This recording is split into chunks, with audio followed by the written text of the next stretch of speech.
भट्टी साहब ये देखिए 12 रुपए इजाफे पे उन्होंने कहा, लेकिन खैर आप अपनी राय दें, होता है आपकी राय दूसरी हो, कि इसमें किसका मौक़िफ़ सही है।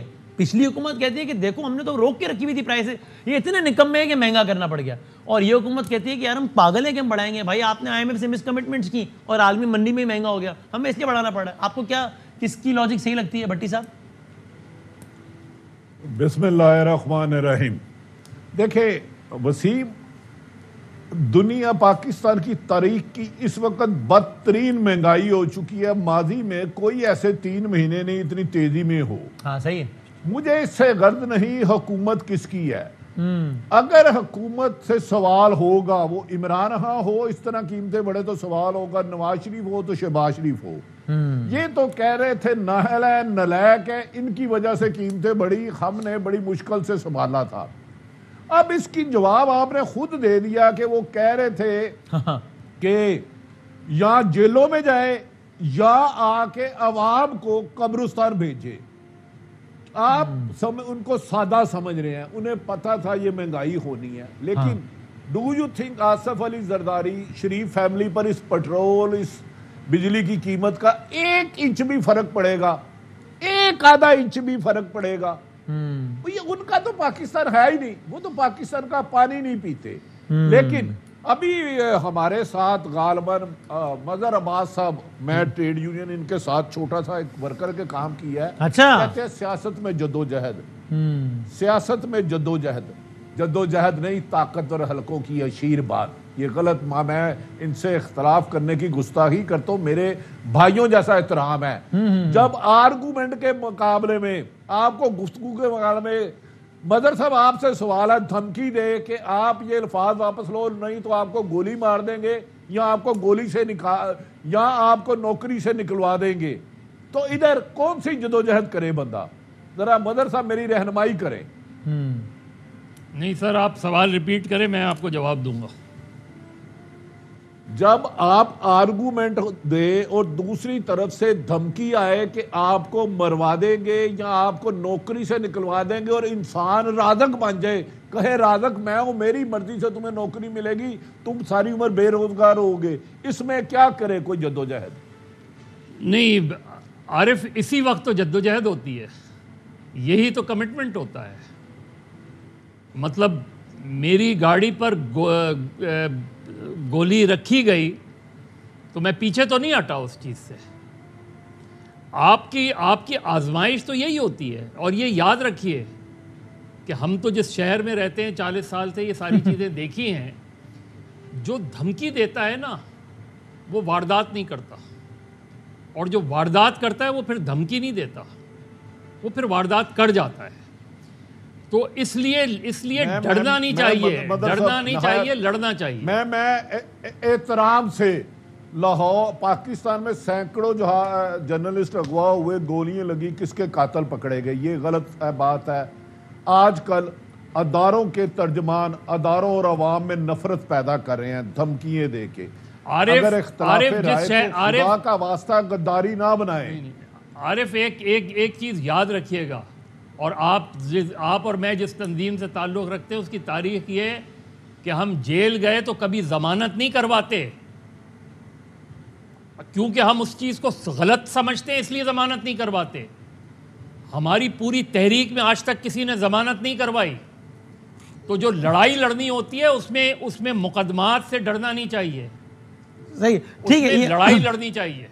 और जाहिर सी बात है कि आज़ादी इज़हार राय पे हर दौर में मसाइल रहे हैं, और अगर तो और इस पर सबको हमेशा यूनाइट होकर आवाज़ उठानी चाहिए। इस पर तो आई थिंक कोई डिसएग्री नहीं करता कि भाई हर किसी का राय, अपनी अपनी ओपिनियन रखना, उसके जवाब में उसका जवाब जो है वो तशद्दुद नहीं हो सकता, उसका जवाब उठाना नहीं होता। और ये सिलसिला जारी है, जो कि बड़ा अफसोसनाक है। अभी हमने कराची में भी रिसेंटली एग्जाम्पल देखी, वो अरसलान की, और ये अफसोसनाक है भाई। आप इख्तिलाफ, और अगर आपको किसी से प्रॉब्लम है आप कानूनी रास्ता अपनाएं, इस तरह आप उठा लो, घर से उठा लो, ये कर लो, इससे मसला हल नहीं होगा, इससे खराब। हुकूमत में आने के बाद मरियम साहबा कह रही हैं कि नवाज शरीफ IMF के कहने पे नहीं बढ़ाएगा पेट्रोल, हुकूमत छोड़ देगा, लेकिन पेट्रोल नहीं बढ़ाएगा। आज बढ़ा रहे हैं और कह रहे हैं कि IMF के कहने के बाद। मुईद साहब जी, शहबाज शरीफ ने बढ़ाया है। अच्छा, नवाज शरीफ नहीं बढ़ाया। जी जी जी, मुईद साहब। मैं वसीम आपको एक्सप्लेन करता हूँ कि नवाज शरीफ साहब को, पाकिस्तान की इस्टेब्लिशमेंट को और मिफ्ता इस्माइल साहब को ये अंडरस्टैंडिंग थी कि अमेरिका जो है वो जब दबाव डालेगा आईएमएफ के ऊपर तो आईएमएफ जो है वो नरमी और फ्लेक्सिबिलिटी रखेगा। तो जो शॉट आपने सुनाया डॉक्टर मिफ्ता इस्माइल का, उसमें उनको ख्याल ये था कि मैं आईएमएफ का जो ट्रांशे है $1 बिलियन का उस वक्त वो सोच रहे थे और ख्याल था कि 30 जून से पहले उनको रिलीज हो जाएगा। उनका ख्याल था, ये बात उन्होंने कही थी मई में, तो मैं आईएमएफ को कन्विंस कर लूंगा कि आप हमें ट्रांशे रिलीज कर दें, हम बाद में पेट्रोल की प्राइसेस बढ़ाएंगे। अगर उनको ट्रांशे वो समझते थे उस वक्त मिल जाए तो उनको पैरेलल फंडिंग मिल जाती, world bank, Asian development bank की, सऊदी अरेबिया की, यूएई की। लेकिन आईएमएफ ने उसको रिफ्यूज कर दिया जो स्टाफ लेवल एग्रीमेंट के लिए। अब से कोई 10 दिन पहले जैनेट येलन जो है वो गालिबन यूएस ट्रेजरी सेक्रेटरी हैं, यानी फाइनेंस मिनिस्टर हैं अमेरिका की, खातून है, उनकी टीम ने या तो जैनेट येलन ने खुद बुलाया था या उनके सेकंड इन कमांड ने जो आईएमएफ के मिशन हेड हैं जो पाकिस्तान को डील करते हैं, उनका नाम है जोनाथन पोर्टर, वो होते हैं वॉशिंगटन बेस्ड। तो उनको बुलाया और उनको अमेरिकन हुकूमत ने ये कहा कि पाकिस्तान का कोई हाथ होला रखें, इनका कोई हल निकालें। उसमें जो जोनाथन पोर्टर और उनकी टीम थी उन्होंने कुछ एदाद शुमार रखे अमेरिकन हुकूमत के ट्रेजरी सेक्रेटरी के सामने। उन्होंने कहा कि पाकिस्तान की गवर्नमेंट ने अपने हमें ये प्रॉमिस किया है कि हमारे पास फिस्कल सरप्लस होगा at the end of 2023 budget का 800 अरब रुपए का। अच्छा। लेकिन जो बजट बने हैं इस्लामाबाद का, सिंध का, पंजाब का और खैबर पख्तूनख्वा का, उसमें कहीं सरप्लस नहीं है। सिर्फ पंजाब ने 130 अरब रुपए का सरप्लस दिखाया है, बाकी सब ने डेफिसिट दिखाया है। सही है, तो यहाँ पर किसी तरह से भी 800 अरब का सरप्लस पूरा नहीं होता। फिर अमेरिकी हुकूमत ने कहा कि ठीक है। उन्होंने दूसरी बात उन्होंने ये कही, अमेरिकी हुकूमत के 16% उसमें शेयर है, वोटिंग राइट है 16.5%। उन्होंने कहा कि हमने बहुत से मुल्कों के साथ टर्म्स एंड कंडीशन जो है वो हमारी चल रही हैं, ये चलती रहती हैं, अगर हम इनके लिए अनयूजुअल बेंड करेंगे आईएमएफ के सारे रूल्स को तो हमारे लिए फिर बड़ा मसला हो जाएगा अक्रॉस द वर्ल्ड। उस पर यूएस ट्रेजरी का फिर उनको यही कहना था कि चले किसी तरह से कोई हल निकालें। सो वो जो ख्याल ये था कि अमेरिकी हुकूमत कोई आउट ऑफ द वे जाके आईएमएफ की गर्दन मरोड़ देगी, वो चीज़ हो नहीं सकी। बिकॉज गुज़िश्ता 12-14 हफ्ते जो गुजरे हैं, 16 हफ्ते जो गुजरे हैं जब से ये तहरीक शुरू हुई थी 7-8 तारीख मार्च से, अदम एतमाद की तहरीक जब सामने आई थी 8 मार्च को, उसके बाद से पाकिस्तान में जो पॉलिटिकल इंस्टेबिलिटी पैदा हुई है और डिसीजन मेकिंग में रखना आया है, उसके नतीजे में पाकिस्तान की मईशत के हालात जो हैं वो पहले से ख़राब हो गए।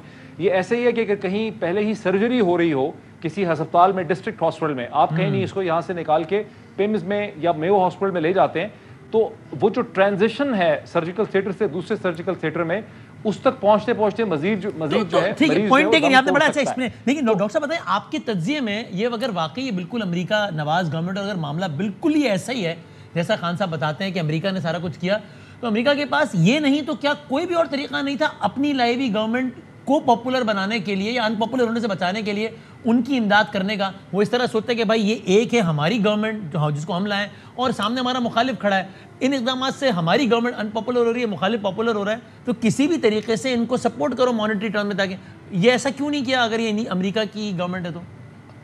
देखिए, एक तो इमरान खान साहब का तो जो रेटरिक है वो एक पॉलिटिशियन का रेटरिक है, वो एक अलग रेटरिक है, मैं उसकी जिम्मेदारी नहीं ले रहा।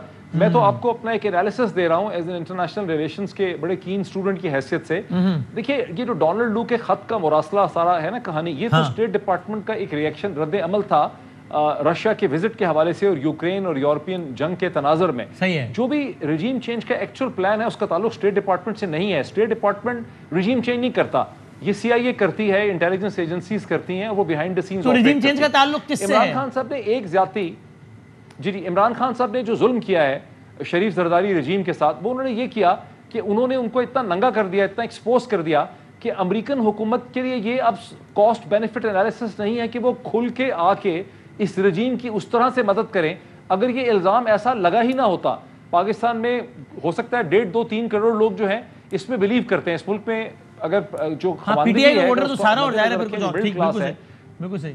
और उसके अलावा जो शहरों में रहते हैं तो ये 1.5-2 करोड़, 1.25 करोड़ तो वोट लिया था ना तहरीक इंसाफ ने। तो आप ये समझिए कि घराने ऐड कर दें उसमें, जिसमें बच्चे भी हैं, जो बच्चे बड़े हो गए हैं और लोग भी हैं जो वोट नहीं डालते, तो आप समझिए कि पाकिस्तान के तकरीबन जो लिटरेट पॉपुलेशन है 3-4 करोड़ की, वो अब फर्मली बिलीव करती है कि अमेरिका जो है वो इस रजीम चेंज के पीछे है। Under the circumstances American embassy जो सबसे बड़ा मिशन है यहाँ पे, वो रोज अपने डिस्पैचेस भेजती है वॉशिंगटन को बताने के लिए कि यहाँ क्या फीलिंग है। यही सूरत हाल यूरोपियंस की है, यही सूरत हाल सऊदी अरब की है, रशियंस की है, सबकी। तो पाकिस्तान के अंदर का जाते जो हुए political इसमें भी temperature है, कोई कमेंट करता था उसको- कि आपने कहा अगर स्टेट डिपार्टमेंट रिजीम चेंज नहीं करता, वो जो एक लेटर था वो तो एक मरासला था, आप उसका आपने बताया कि आपकी उस पर क्या रहा है, तो फिर रिजीम चेंज कहाँ प्लान हुआ फिर अगर स्टेट डिपार्टमेंट में नहीं हुआ सीआईए तो देखिए रजीम चेंज तो सीआईए प्लान करती है ना बादामी। रजीम चेंज अगर हम तो 3 सीरियस लोग यहाँ बैठे हैं आपके साथ, मजहर भी हैं और भट्टी साहब भी सुन रहे हैं और बहुत से लोग सुन रहे हैं। रजीम चेंज तो सीआईए करती है ना, ये MI6 करती है। रजीम चेंज स्टेट डिपार्टमेंट तो नहीं करता। स्टेट डिपार्टमेंट तो एक एक्म्प्लिस हो सकता है, एक एक्सेसरी हो सकता है, उसके पास तो मिशंस और एम्बेसीज हैं, उसके पास ना तो ऐसे फंड्स ये हैं, जो ना मरासला इस था किस्म आपके के ख्याल में hidden इसका resources। बहरहाल ये उसी के कनेक्शन में था, बेशक सीआईए मास्टरमाइंड और मरासला उसी के कनेक्शन कनेक्शन तो या ये जरूर एक था। अलग डेवलपमेंट भी हो देखिए, सकती है connection तो देखिए कनेक्शन तो जरूर था, क्योंकि पाकिस्तान में जो एक मफरूजा बेचा गया कि अक्टूबर में यहाँ पर ताल्लुकात बड़े ख़राब हो गए बिटवीन द सिविल मिलिट्री और उसके नतीजे में ये सब कुछ हुआ। ये तो ऐसा एक मफरूज़ा है। ये जो हुकूमत थी इमरान खान की, ये कभी भी वेस्टर्न इस्टेब्लिशमेंट या इंडियन इस्टेब्लिशमेंट को पहले दिन से कबूल नहीं थी, बिकॉज ये एक ऐसा सिविल मिलिट्री अलायंस था जिसमें पाकिस्तान की मिलिट्री इस्टेब्लिशमेंट जो है उसके ऊपर एक पॉपुलर सिविलियन कवर आ गया था, और वो खुद भी मेरा ख्याल है इसकी अहमियत को ठीक तरह से समझ नहीं सके। अब जबकि वो सिविलियन कवर उनसे उतर गया है, तो आने वाले दिन जो है वो पाकिस्तान की एस्टेब्लिशमेंट के लिए पॉलिटिकली बड़े मुश्किल होंगे। ये ठीक ऐसा है। है जैसे आपने चिलचिलाती धूप के अंदर रेगिस्तान में किसी को नंगा कर दिया बगैर कपड़ों के। तो इसका चूंकि पाकिस्तान में पढ़ी लिखी इंटेलिजेंसिया जो फॉरेन पॉलिसी को समझ सकती है, वो आटे में नमक के बराबर भी नहीं है। ठीक है, चलें। इसलिए लोगों को ये Points, समझ ही ठीक नहीं है। आई कि ये कर क्या रहे हैं अपने साथ। मुझे ब्रेक तो लेने अब दें, उसके भट्टी साहब नतायज भी जब कुछ सामने ऐड देखें करना ना, चाह रहे हैं और मुझे वो लाहौर रिकॉर्ड वाले में भी जितना वक्त मिले, तो हमें ब्रेक लेते हैं और ब्रेक के बाद जरा फिर स्टार्ट करते हैं इसी से और एक और मौजूद पे भी।